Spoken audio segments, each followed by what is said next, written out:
విశాఖ సముద్రంలో గల్లంతైన మత్స్యకారుల జాడ ఇంకా తెలియలేదు. అరగంటలో ఇంటికి వస్తా అంటూ భార్యతో చివరిసారిగా మాట్లాడిన మత్స్యకారుడు బంటయ్య ఆ తర్వాత నుంచి ఆచూకీ లేకపోవడంతో కుటుంబ సభ్యులు తీవ్ర ఆందోళనలో ఉన్నారు.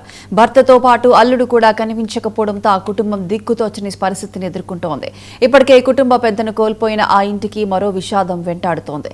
ప్రభుత్వం తమ కుటుంబాన్ని అన్ని విధాలుగా ఆదుకోవాలని ఆవేదన వ్యక్తం చేస్తున్న బాధితురాలితో మా ప్రతినిధి Satish Naidu face to face. అమ్మ నీకు ఎన్ని గంటలకు ఫోన్ చేశారు? అసలు వీళ్ళు ఎప్పుడు వెళ్ళారమ్మా? ఎంతమంది కలిసి వెళ్ళారు? 1వ తారీఖున వెళ్ళారండి. 4వ తారీఖున ఫోన్ చేసి బోటు మధ్యాహ్నం 2:30కి 3 గంటలకు వచ్చేస్తున్నామని మా ఆయన గారు ఫోన్ చేసి, మీ అరగంటలోనంటే దగ్గరలోనే ఉన్నట్టుగా కదండి, మరి అలా ఎంత దూరాలు ఉన్నారు చెప్తే అరగంట. మాకు 2:30కి ఫోన్ చేశారు. 3 గంటలకల్లా వచ్చేస్తాం అరగంట అన్నారు. 3 అల్లా అయిపోయి 4-5 వరకు చూసాం. ఫోన్లు మళ్ళీ మేము చేసాం. అంటే జట్టిని ఇక్కడ పని ఉంటది కదా, చేపలే తీస్తారు కదా అని చూసాం అనమాట. 4 గంటల నుంచి మేము ఫోన్లు చేస్తుంటే ఫోన్లు స్విచ్ ఆఫ్ వస్తుంది. అందులో మా ఆయన గారి దగ్గర స్విచ్ ఆఫ్ వస్తుందని మా ఎల్లుడి గారికి చేసాం. మా ఎల్లుడి గారి ఫోన్ కూడా స్విచ్ ఆఫ్ వస్తుంది. చేస్తే తర్వాత 5 అయింది. సొంత అల్లుడు గారే, నాకు పాపే, 3 పాపలు. అల్లుడు అందులోనే ఉన్నాడు, మామ అందులోనే ఉన్నాడు. పాపకి 2 బాబులు, 4వ సంవత్సరం బాబు ఒకడు, 7వ నెల బాబు ఒకడు. అయితే వచ్చేస్తున్నారు కదని మేము కంగారు పడుతున్నాం. కంగారు పడితే ఫోన్లు అవ్వట్లేదని మా వాళ్ళందరికీ మేము ఫోన్లు చేసుకొని ఇలాగా అన్నయ్య ఫోన్లు అవ్వట్లేదు అని అంటే, వదిన నేను జట్టినే ఉన్నాను, నేను అడుగుతానులే, బోట్లు వస్తున్నాయి కదా, తుఫాన్ అని అన్ని బోట్లు వచ్చేస్తున్నాయి, ఎక్కడ కనబడ్డారేమో నేను మెసేజ్లోనే చెప్తాను అని మా మరిది గారు అన్నారు. మా మరిది గారేమో అందరి బోట్లకి ఇలాగా బోట్కి నెంబర్ చెప్పేసి ఇలా పిల్లండి ఫోన్లు అవ్వట్లేదంట, 7గురివి ఇంటికాడ ఆడవాళ్ళు కంగారు పడుతున్నారని చెప్పారు. చెప్పిన తర్వాత మా బావగారు ఉన్నారన్నమాట వెనక్కి. అక్కడ మా బావగారికి ఫోన్ చేస్తే నేను పిలుస్తున్నాను 4 గంటల నుంచి, ఆ 7గురిలో ఎవరు సెట్లో దొరకట్లేదని మా బావగారు అన్నారు. అప్పుడు 5 అయిపోయింది, 5-6 అయిపోయింది. 5-6 అయిపోతే వర్షం గాలి కదా, మేము మరి మాకు ఇంకెవరు లేరు, ఇంకొన్న వాళ్ళు 2 వెళ్ళిపోయారు కదా, ఇంక మేము 3 పాపలే కదా.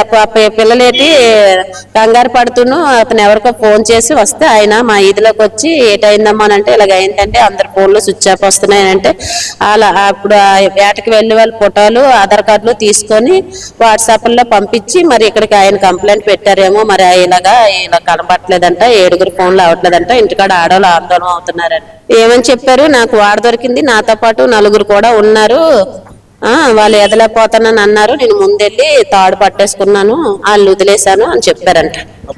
ఎంతసేపు ఇదారంట ఇట్లు? మాకు తెలియదు కదండి. మీ అబ్బాయి అమ్మా ఎంతమంది అమ్మా? పిల్లలు ఎంతమంది అమ్మా? 5. అందరు ఇదే వృత్తి?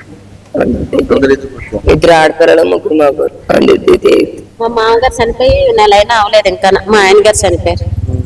మా మామగారు మొన్నే చనిపోయారు, 1 నెల అయినా ఇంకా అవలేదు. మా ఆయన గారు చనిపోయారు.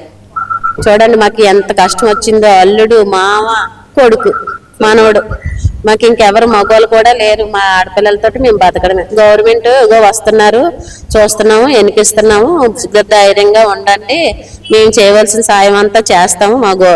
ఇప్పుడు మా గవర్నమెంట్ ఏ గవర్నమెంట్ అయితే ఉందో దానివల్ల మీకు ఏ సాయం కావాలో అన్ని సాయాలు చేస్తామని మాకు హామీలు ఇస్తున్నారంట. అంతే, ఏమి ఇస్తామని కానీ ఏం చేస్తామని కానీ ఏటి చెప్పలేదు. అదే మీరు కొంచెం మా మీద దయ కలిగించి మీ ద్వారాగా మేము ఎక్కడి వరకైనా వెళ్ళగలము, కొద్దిగా మా మీద దయ కలిగించి మా ఆడపిల్లల బాధ చూసి మీరు ఏదైనా మీరు చెప్పితే వాళ్ళకి ఏదైనా అవుతుందని మేము ఆశిస్తున్నాం. అంతే. చూస్తున్నాం కదా, అయితే తండ్రి మొన్న ఇటీవలే మామగారు చనిపోవడం జరిగింది. అలాగే అలా సంబంధించిన ఆయన వాళ్ళ అల్లుడు, ఇద్దరు కూడా పిల్లలు ఇచ్చిన అల్లుడు కూడా అక్కడే ఉండడం, అంటే ఒకే కుటుంబానికి చెందిన 2 ఉచివాత పడతాం చిన్న చిన్న పిల్లలు ఉన్నారని సండి కూడా రోధిస్తున్న పరిస్థితి కనిపిస్తూ ఉంది. వాళ్ళకైతే ఇంతవరకు ప్రభుత్వం నుంచి ఎటువంటి హామీలు రాలేదని, అయితే ప్రభుత్వం నుంచి హామీలు అయితే ఇచ్చి వాళ్ళని ఆదుకోవాలని సండి కూడా కోరుకున్న పరిస్థితి అయితే కనిపిస్తూ ఉంది. కెమెరా పర్సన్ మురళితో సతీష్ నాయుడు, 99 టీవీ, విశాఖ. రైట్, ఇవి బులెటిన్ అప్డేట్స్. Keep watching 99.